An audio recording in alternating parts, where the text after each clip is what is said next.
Alexandra, frage die Karten, zeige mir einen Weg. Hallo zusammen, ihr Lieben. Wir schauen uns heute an die Veränderungen der nächsten 14 Tage für das Kollektiv. Welche Energien sind verfügbar? Und ich bin wie immer gespannt.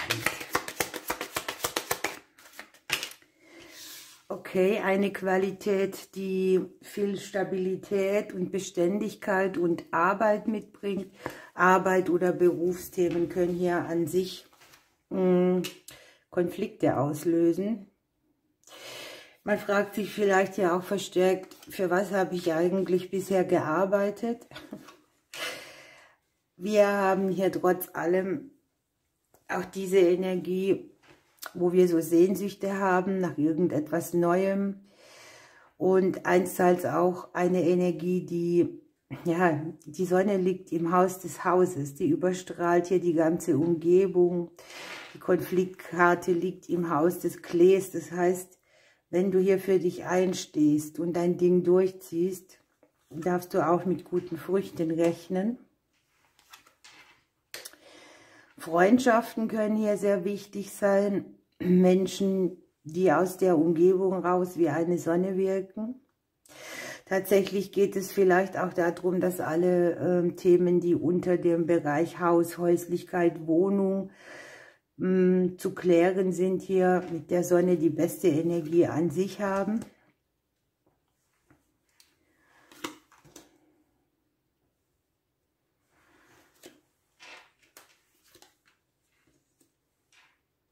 Ja, man hat hier so diese Energie, dass man Blockaden zurücklassen will, ne? Ich habe so das Gefühl, man spürt hier ganz genau, wo man fehlinvestiert hat, wo man etwas verändern will, wo man sich auch durchsetzen darf, wo man sagt, so hier, ne, hier mache ich einen Schnitt, hier muss ich mal was verändern, hier brauche ich eine neue Energie, hier muss ich was zu meinen Wünschen oder zu meinen idealen Zuständen drehen können. Man hat an sich vielleicht auch das Gefühl des Verletztseins irgendwo, ne? Das kann man hier auch selbst ausgelöst haben. Man hat irgendeine Mühle weitergetreten, man hat reingebuttert und man hat hier einfach diese Dynamik, dass es nichts bringt oder eben nicht das gewünschte Ergebnis. Wir liegen im Haus der Sense drin, mal wieder. Hier macht man Schnitte, hier verkürzt man was, hier gibt man vielleicht nur noch das rein, was man wirklich für nötig hält, anstatt das große ganze Viele. Wir gucken in die Möglichkeit, uns neue Türen zu öffnen, wenn wir für uns einstehen. Wir haben auf den Familienkarten überall, auf den Familienthemen, überall da, wo wir Familienthemen haben. Das kann jetzt hier mit Kindern sein, das können aber auch Freundschaften sein. Eine gute Energie, wo viel Stress war oder Unruhe irgendwo auch, ne?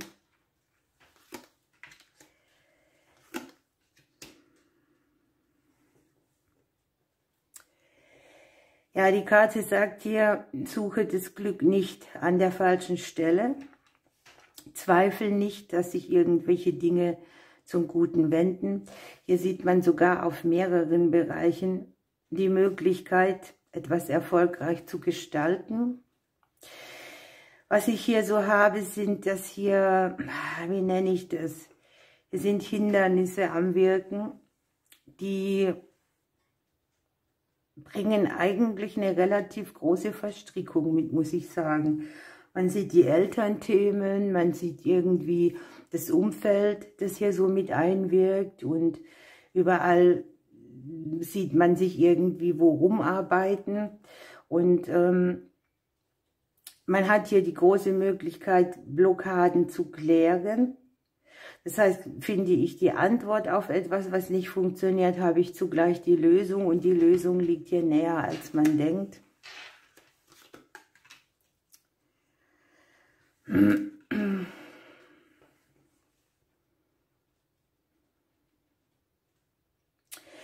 Man sieht hier so Themen, ja, wo man vielleicht Distanz aufnimmt zu etwas, zu jemand, wo man sagt, okay, hier ist meine gute Grenze, bis hierher und nicht weiter.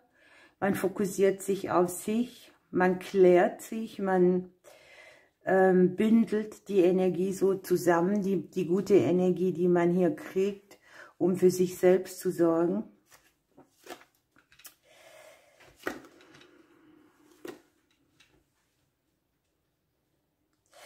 Ein finanzielles Thema könnte eine Herausforderung darstellen.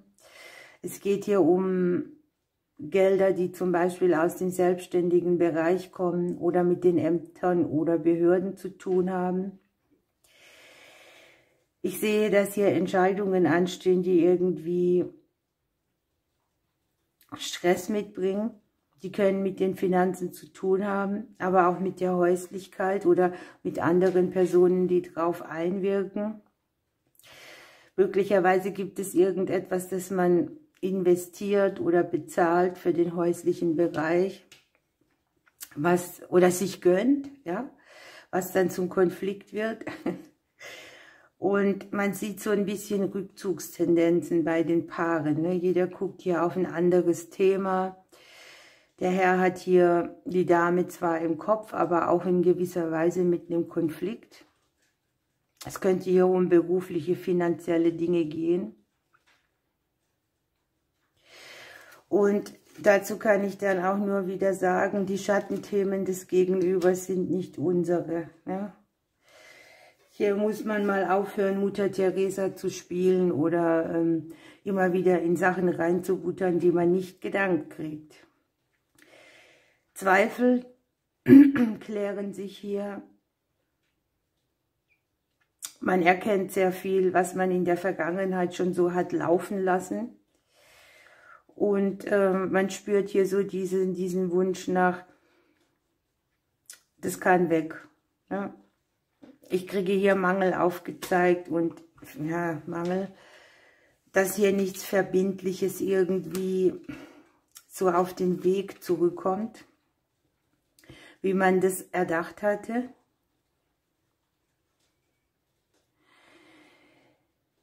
Hier braucht man, um den guten Weg für sich zu gehen, all seine Erfahrung.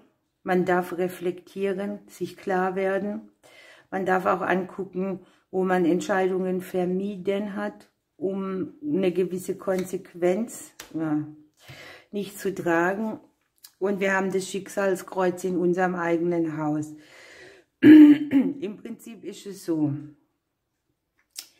Hier geht es darum, dass wir unseren ureigenen Weg finden, unsere Berufung, unsere Aufgaben im Leben, die wir immer so gehandhabt haben.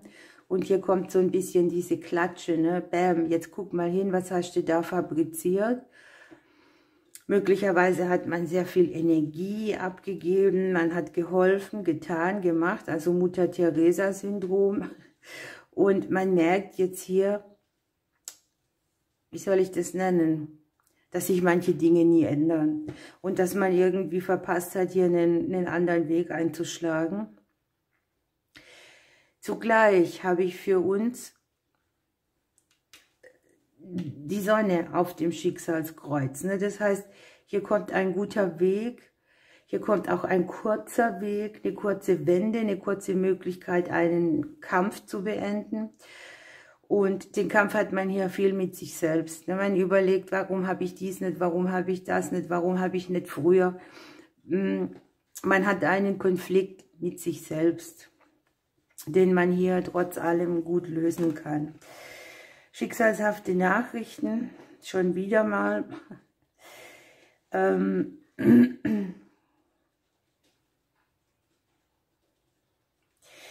Menschen, die für Stabilität sorgen, ja. Menschen, die einen guten Einfluss haben, die uns mit Gesprächen unterstützen, die sehr stabilisierend wirken.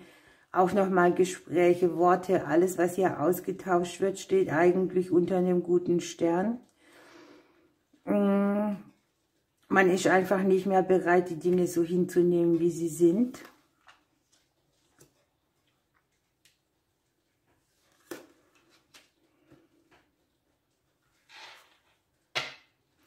Ja, und die Energie, die hier vor mir liegt, ist ziemlich konfus, denn einstens geht es darum, dass sich das, was man sich erarbeitet hat, nicht zeigt, ob das jetzt auf dem Berufsbereich ist oder im Beziehungsbereich oder bei allen Themen, die wir von zu Hause her kennen, bei allen Themen, die Schatten aufwerfen. Aufrichtigkeit kann hier auch ein Thema sein, ne? Haben wir einerseits die Verneinung und andererseits haben wir hier die plötzliche Wunscherfüllung dabei. Ich habe das so, dass man hier etwas durchboxt, sich selbst in den Vordergrund stellt und dann haben wir hier das Schicksalskreuz auf sehr vielen Themen, ne? Die Veränderungen gehen hier raus. Im Haus der Veränderungen liegt der Turm drin. Das Schicksal liegt in unserem Haus. Das heißt, was wir hier anstreben, wird uns präsentiert. Hier haben wir schon wieder das schicksalshafte Geschenk, hier auch im beruflichen Bereich. Es kann hier sein, eine Situation, an der man sehr lange gearbeitet hat, wird hier komplett auf den Kopf gestellt. Man zieht eine Bilanz, man merkt, so geht es nicht.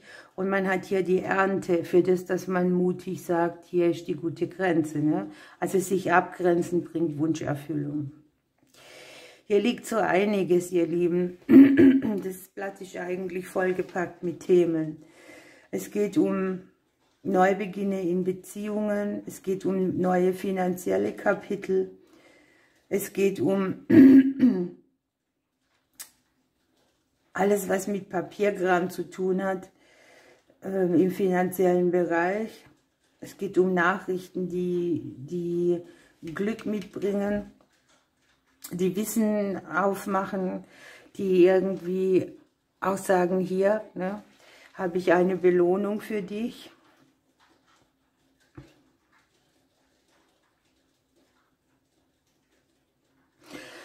Das kann hier tatsächlich sein, dass man, wenn man sich sehr viel Selbstliebe zukommen lässt, tatsächlich hier die Ernte auch im Außen kriegt, sei es jetzt im beruflichen oder finanziellen oder partnerschaftlichen Bereich.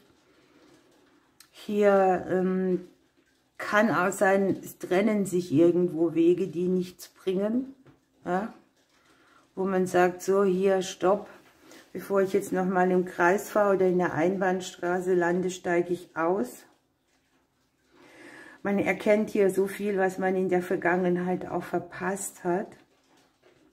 Es wird eine sehr kreative Energie flüssig, die für vieles sehr bereichernd wirkt. Ich habe hier die Liebe, die Beziehungen, den beruflichen Bereich. Das liegt hier unten alles sehr schön, weil es eben mit der Sonne korrespondiert. Also hier ist so eine energetische Neuausrichtung zu sehen, die einfach mit Selbstliebe zu tun hat. Wir haben hier die Libelle mit dem Wandel.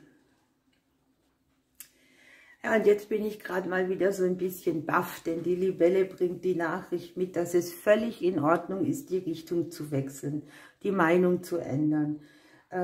Nicht auf Schritt und Tritt konsequent einem alten Gedanken zu folgen. Man darf die Traditionen, warum handelt man wie, was wurde immer so gemacht, ändern oder überdenken. Und man darf sein eigenes Selbst völlig frei zum Ausdruck bringen. Die Seele möchte hier fliegen. Die Libellen sind sehr wendig. Sie sind die Akrobaten der Lüfte. Und sie können hier auch unvorhersehbar mal etwas tun. Also nicht so wie immer, sondern mal einen Richtungswechsel. Das haben wir hier auch so, ne? Der Richtungswechsel der Wunscherfüllung mitbringt. Sich auf das konzentrieren, was Kraft bringt und irgendwo auch sorgenfrei und wild zu sein. Ja, Veränderungen, die heilen können, genesen lassen, Blickwinkel, die sich eröffnen. Das glückliche Schicksal winkt, wenn man manchmal auch einen Schritt zurückgeht, um Anlauf zu nehmen. Es ist ja so, je älter das wir werden, desto schlechter wird es mit der Veränderungskraft. Bei mir zumindest. Oder es ist schwieriger noch, was so eingesessen ist, so wie hier schon manifestiert, auf einen anderen Weg zu bringen. Aber hier darf man ohne Zögern vorangehen und das tun wir auch. Wir liegen im Haus der Sense. Wir machen uns auf den Weg. Gucken wir, welches Kraft hier noch mitgeht.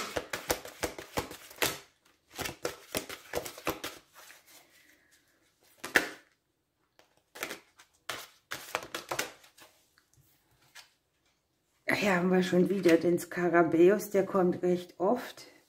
Der Glückskäfer, ja, der eine fruchtbare Phase ankündigt, dass das Leben sich in einem frischen Glanz zeigen kann. Der Skarabäus macht aus Mist Gold sozusagen.